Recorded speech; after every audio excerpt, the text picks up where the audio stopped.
So what he's talking here is about 16 foot. Purchase by of 6 maintenance foot wide trailer. Enclosed trailer.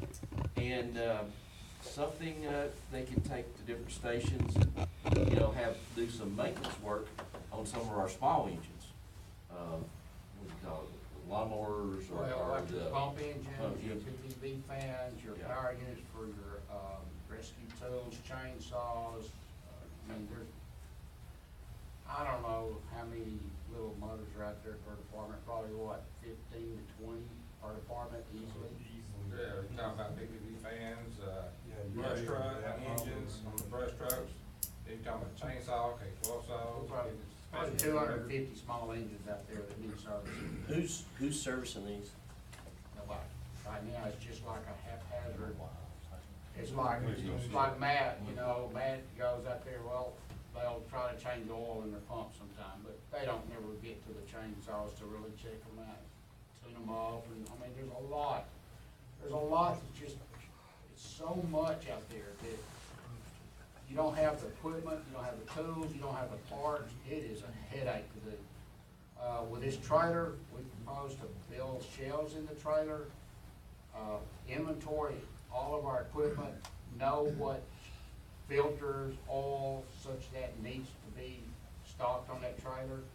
They'll pull that trailer up to one department, they'll bring every small engine out, or the pumps on the truck, they'll change the oil, the filter, the spark plugs, they'll log it, and it will be done. It will be done for that station. Then they'll maybe So the next station will be using these parts, and the station will be using, these tools, and the trailer will be just, Well, no, our maintenance person, the maintenance person I was The captain? talking about, okay? the captain, he's gonna be the one to actually go out and do this service. And he can get the firefighter from duty to help, but, when he pulls that trailer up there, every small engine's gonna be serviced. And he won't really do a lot of repair. If something breaks down, it'll still be sent somewhere to repair. This is just strictly maintenance. So, And if we do it, say, if we had fire tech do it, we pay him $95 an hour to do service on a small engine. I mean, that's just what they do. So we'll be saving an extreme amount of money by doing it in-house with our own people. And, I mean, it'll pay for itself in probably 6 months. so what about the tools and inventory to go on this trailer? What's the cost of that? You'd probably be able to get tools and inventory for probably $4,000.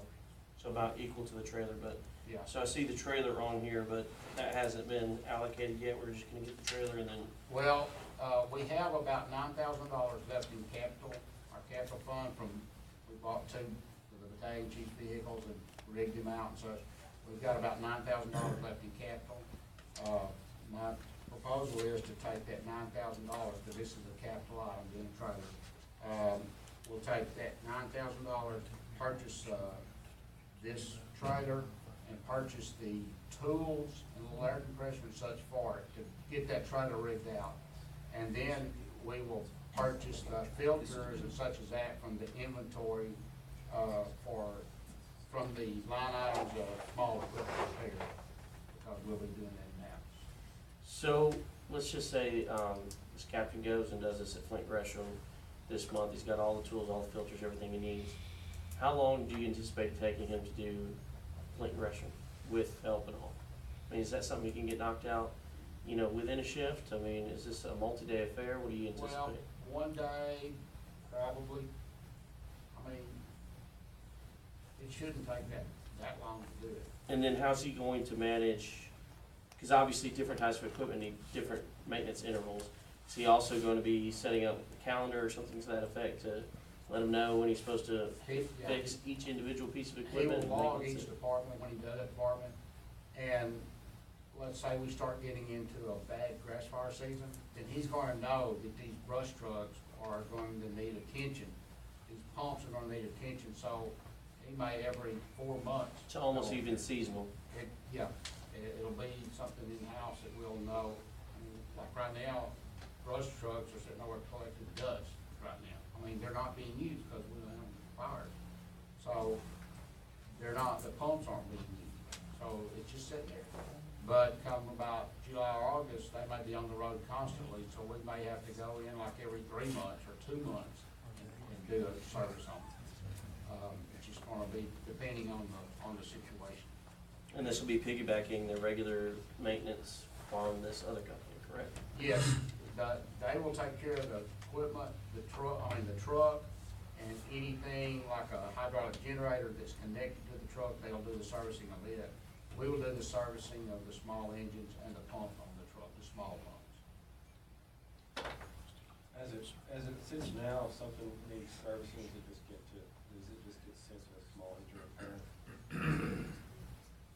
Handled the part by the client? Servicing? It ju- It just depends on what it is. If it's a chainsaw or a carburetor, one of the biggest things, back up about 8 months ago, one of the biggest problems was your ethanol in your fuel. Just running up all your chainsaws, all your small engine stuff, it's sitting reading it up. That's the worst thing. And now that they went to Beckett and got Beckett to put a storage facility here where there's no ethanol, they kinda eliminated that. Go ahead. How much was that? How much was that? Yeah, I called them to try to get them to do the same thing for my alarm company, and they told me they wouldn't do it. You can do stuff. Well, I tried. It costs. Guess I was talking to the wrong person. It actually costs us probably about 50 to 60 cents a gallon more because it has to come out of, Louisiana. It comes out of Louisiana.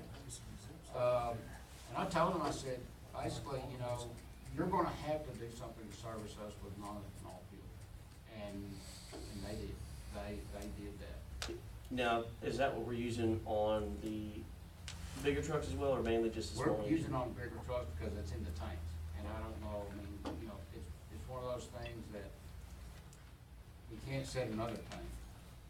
And if we try to, Only option is drain the 2-cycle and smaller engines every time you use them, you know, so it doesn't sit. But y'all stuff can sit for long periods of time being yeah, unused. they just don't work. We have not had as much problems here lately since we went to Yeah, of course non-ethanol. not. With us, we use it so often Right, that yeah. our only danger is if it's sitting and we What really do don't you have use much. now? Ethanol, but Yeah. I mean, we run it through the system, You start buying it true fuel, it's so high, and it's expensive. Yeah. It's very expensive. right? Plus, we're starting to replace our stuff every 2 years anyway, so. But you can't go over and buy 100 gallons of fuel from them? From Beckett, possibly. Now, I mean, how long have y'all had this? About They got it over there. about 4 or 5 months. Well, I'm right across the street from them. And about a year ago, I asked them about this, and they said they couldn't do it. They can do it now. Anyway, Alright, I'll anyway, give you a let's tank. get back on track. Hey, this is my business. Hypothetically, if I did have. Yeah, I'm proposing to use the $9,000 left in capital fund to purchase this trailer and the tools necessary to put the trailer. And then we will decide as far as inventory what we need to put on. Move on, we got TRNCC here in the house. All right, gentlemen, I hear a motion, to purchase this maintenance trailer. All right, Mr. Perryman makes a motion, Mr. Biggers makes a second. All in favor of the purchase of the trailer, say aye. Aye. Good, motion carries.